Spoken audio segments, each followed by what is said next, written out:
Welcome to the course Critical Thinking Skills in Science. We're on Chapter 7, Western Science. This is session number 4. We're continuing to assemble the house of thinking. And we had started before with ground zero, which was the cultural influences of believing that you can separate the natural from the supernatural. Then we assumed our source of reliable knowledge, number one, which would be human reason, logic. And out of that source, we came up with 4 columns, 4 beliefs, which was the natural domain is the only domain that exists. Natural elements are the only elements that exist within that domain. Natural processes are the only processes that occur within that domain. And the last one, number 4, is that there does not exist any God, any type of power, supernatural, that could influence within the system, because it is a closed system. That produced then a theoretical system, a way of looking at the world, which was the Western natural philosophy. Western because of the West influence, cultural influence. Natural because that is the assumed domain that exists and only exists. And system is including all the source of reliable knowledge, the basic beliefs, making a philosophical system. Then we added how to get to reliable knowledge through the 3 methods. The 3 methods are through reason, through empiricism, and through skepticism, which those 3 formed then a method, a unified method of getting to reliable knowledge, a method that was able to discern and separate between what was knowledge and pseudo-knowledge, between science and pseudoscience. And so it was this method that was implemented, and that method, called the scientific method, is based on reason, observation, and repeatability, or just repeating it because of the skepticism of getting to reliable knowledge or having reliable knowledge. Now we have another floor that we're setting on top of those columns. This is the 3rd floor, and that is the scientific model that is produced by Western natural philosophy. Its science model is Western natural evolutionary science. That is the science produced by the whole belief system that is underpinning it. The 3rd floor, the science model produced. We get a description from it. There was a gentleman in the late 1890s, and he was the head of a natural history museum, I believe out of Chicago, and he wanted to provide literature in his museum on the evolutionary method, on the evolutionary paradigm, and he researched it and just was going to, felt that he was going back to Darwin to be able to document the growth and the development of this theory. Well, this is what he found. He found that there was a lot of thinkers way before Darwin that had thoughts that were very similar, or thoughts that built up into what Darwin then refined. He starts with Thales of Miletus, and now we're talking about 600 years BC. And it says this is him speaking. These are quotes from his book. He says, "As far as we know, he was the first who endeavored to substitute a natural explanation of things for the old myths. He declared water to be the matter from which all things arose, and out of which they exist. The idea of the aquatic or marine origin of life is therefore an extremely ancient one." Okay, going back to Brian McGee, where he is saying that the philosophers, the Greek philosophers, made a break with the past. no more revelation, no more authority, no more religion, no more tradition. And so we're going with human reason. So how did we get here? Well, this is Thales of Miletus, and this is his first contribution in 600 BC. He's saying that we got here because of water, in that everything came from water. It was water is the basis to be the matter from which all things arose. How did they come out of that? He didn't go into a lot of detail, but as he comments down below, is then therefore the aquatic origin of life is a very ancient one, because it comes from almost 600 BC and maybe even previous to that. Anaximander in 500, 550, 580 BC, he taught that the earth first existed in a fluid state. From its gradual drying up, all living creatures were produced, beginning with men. These aquatic men first appeared in the form of fishes, and they emerged from this element only after they had progressed so far as being able to further develop and sustain themselves on land. Now this sounds very much like the pictures that we get out of the biology book. It is life starting in an aquatic environment, and then because of drying up, of the heat of the sun drying things up, it produces changes in these prehistoric life features, and that because of the water drying up, they adapted themselves to coming onto land. And so these aquatic men first appeared in the form of fishes, and they emerged from this element only after they had progressed so far as being able to further develop and sustain themselves on land. We're talking 600 BC, and it's the same ideas of the kernel ideas of what evolutionary science teaches us today. So a lot of the evolutionary thinking didn't start with Charles Darwin. It was a base of society. It was a base of Western philosophy starting from 600 years BC. Now, did they have all access to science, tools, and knowledge to have proposed this? And the answer is, of course, 600 BC, not really. It was something that was more imagined. It was something that was a base of, or an explanation for, based on their basic belief system. Anaximenes, now he's also in 500 something BC. He introduced the idea of primordial terrestrial slime, a mixture of earth and water, when exposed to the sun's heat, directly produced plants, animals, and humans. So Anaximander, he says it's a mixture. You got to have just right slime, moisture, water, mud, and heat it up. And with the heat, the sun's energy, it produced life.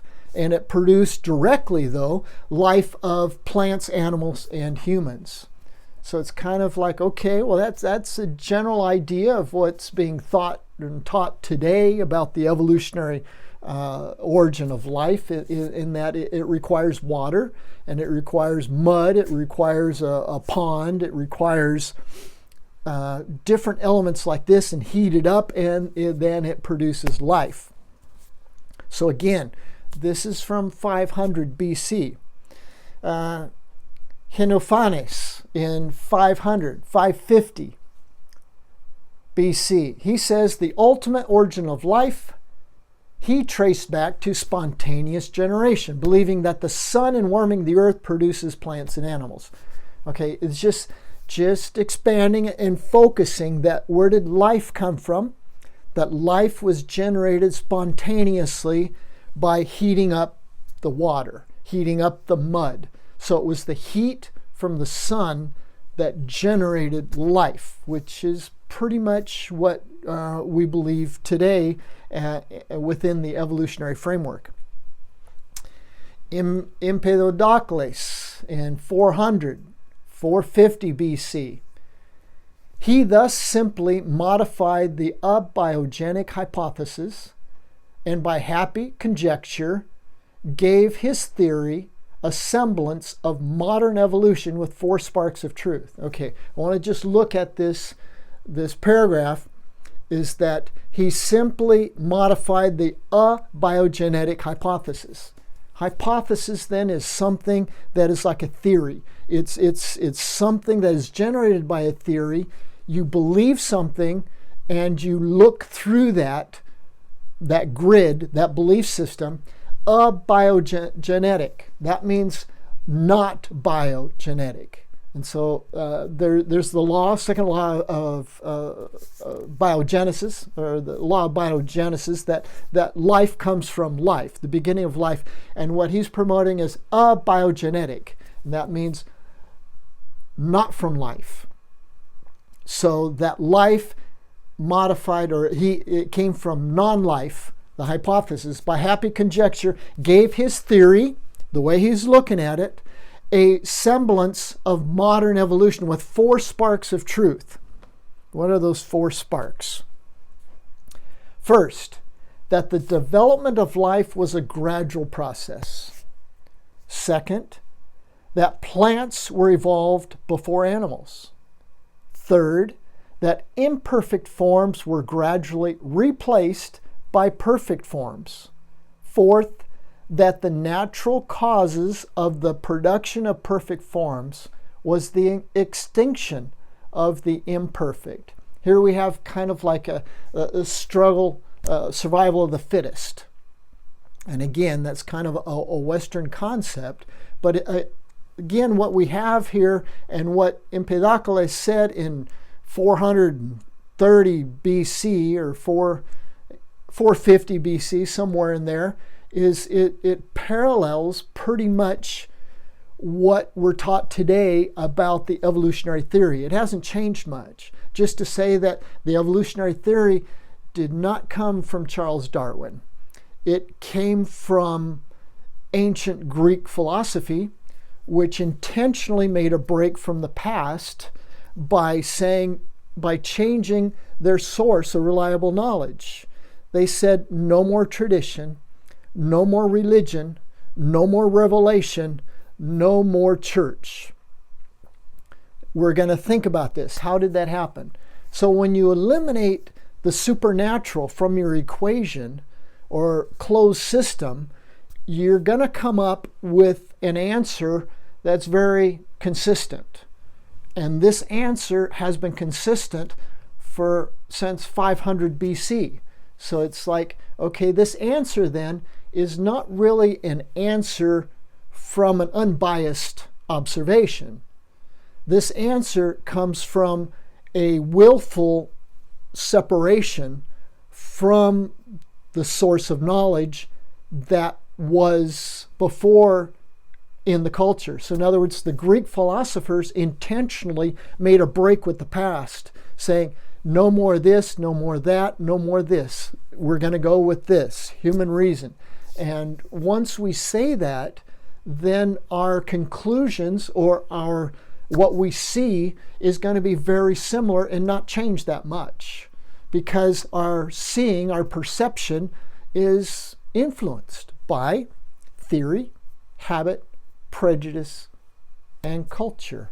So what we have from 500, 600 BC through the Greek philosophers is what we still have today. Henry Fairfield Osborn, he's the author of the book that did the research. He published his book, and the title of it is From the Greeks to Darwin.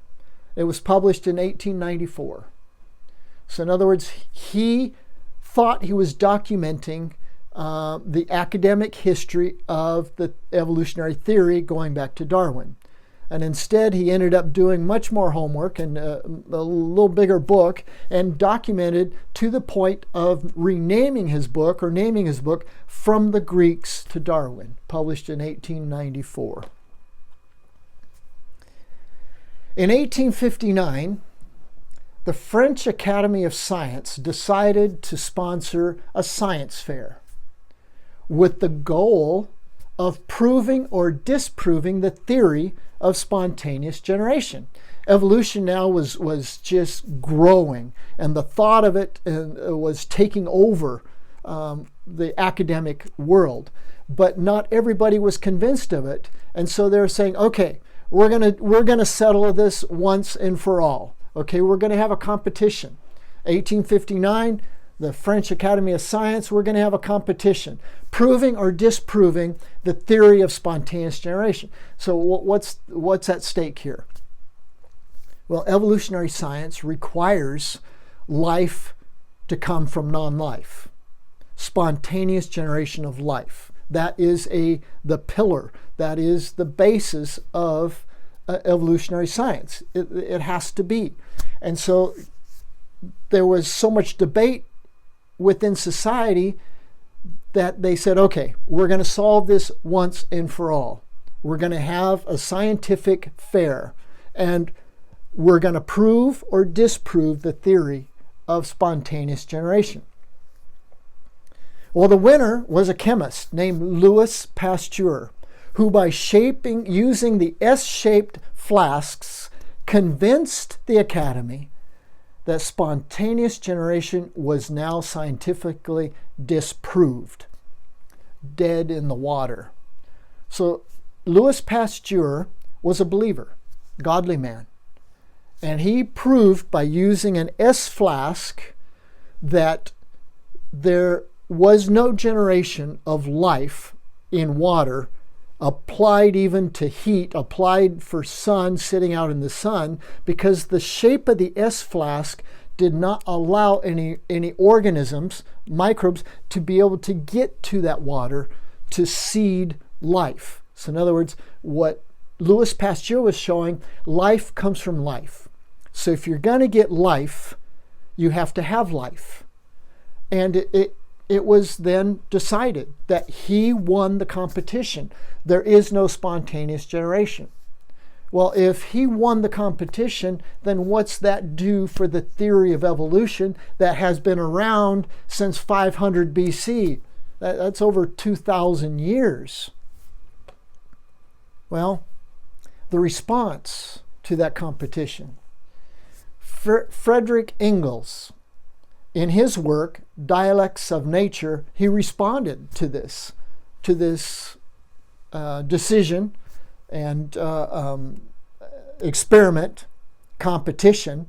He said, Louis Pasteur's attempts in this direction are useless. For those who believe in this possibility, he will never able to prove their impossibility by these experiments alone. Okay, so what's that mean? Well, what it seems to say is Frederick Engels is saying, for somebody that believes in their possibility, there's no experiment that's going to change my mind, because it is a belief. And I am going to hold that belief no matter what experiments you offer. See, and that's what Stephen Jay Gould has says, is that theory, habit, and prejudice, culture all influence the facts we choose to observe and how we perceive them, how we interpret them. So we're always going to choose facts that support our paradigm, and we're going to interpret those facts in a way that, again, support that paradigm and what that paradigm says, or what that paradigm allows to be said.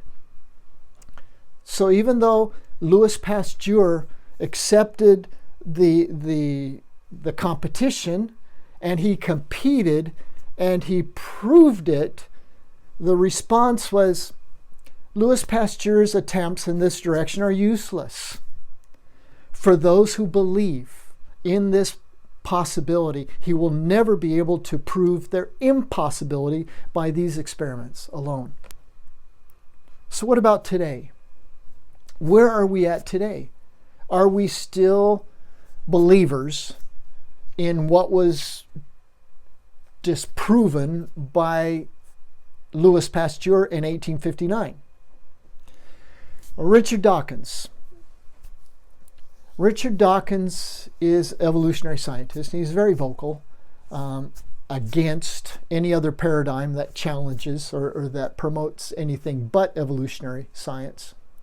Richard Dawkins comments, "It is often pointed out that chemists have failed in their attempts to duplicate spontaneous generation of life. The fact is, we should be worried if they could do it so easily. It appears life is only on Earth, which makes it a very improbable event. Yet it happened." Okay, that is now a quote by a modern day biologist. And what does he say? It is often pointed out that chemists have failed. What are these chemists trying to do?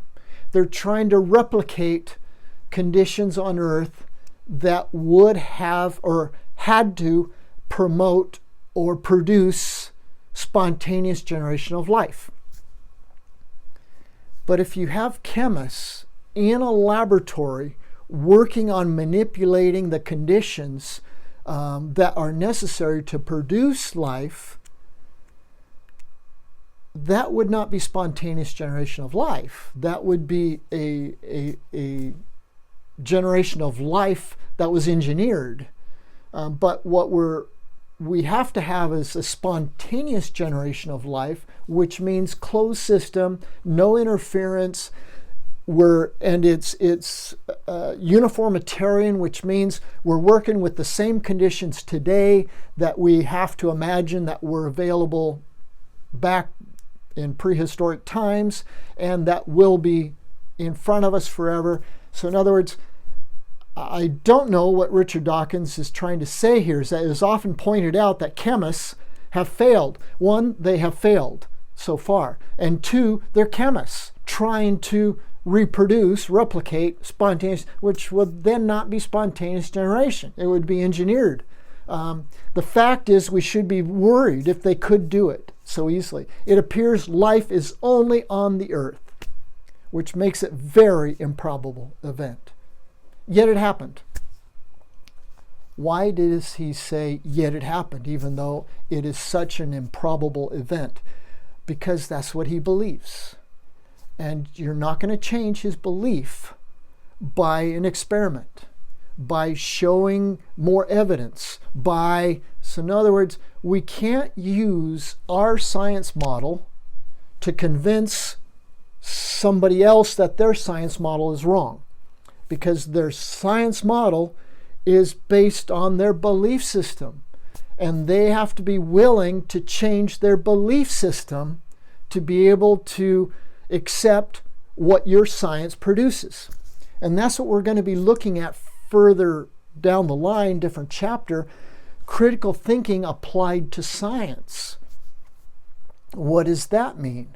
Well, one, critical thinking is defined different ways by the different disciplines that use it, whether it be in philosophy or psychology or in science or in whatever other discipline. It's defined a little differently. When critical thinking is applied to science, critical thinking includes filtering and recognizing your biases and your belief system. What do you mean you? Me, when I come to science, I have to be open to changing my belief system if my belief system is contrary to the belief system of that science. So critical thinking involves changing my thinking and my belief system to the consensus and the values of the science that I am looking at. So that is why this course on critical thinking skills in science, we're looking at critical thinking, we're looking at knowledge, now we're looking at science, and we're saying, okay, to critical think, you have to be of the same consensus. Your science has to line up with your pattern of critical thinking.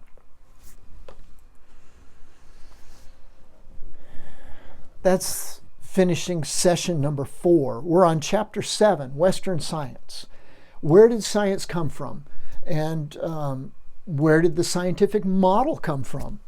And that when we actually research and actually critically think about it, we can see that science, which meant knowledge, is actually built on a belief system. And that belief system goes all the way back to the ancient Greeks, 600 BC, that made a break from the past. They said no more gods, no more revelation, no more authority, no more tradition. We're going to look at this through human logic. And that human logic, based on no more revelation, no more tradition, no more religion, what that is it's human logic based on a rejection of the supernatural, rejection of any god or any gods being involved in the equation. We're Tim and Holly. Again, if you'd like to communicate with us, you can through the addresses that are here on the board. This is chapter 7, Western science, just emphasizing that when we talk about science, there are different sciences, and there are different cultures that have their own science. And that's what we are looking at. So we have labeled this one. This is Western science. We're looking at Western science. This is session number 4. Thank you again for joining me, and hope to see you in the next session. Thank you.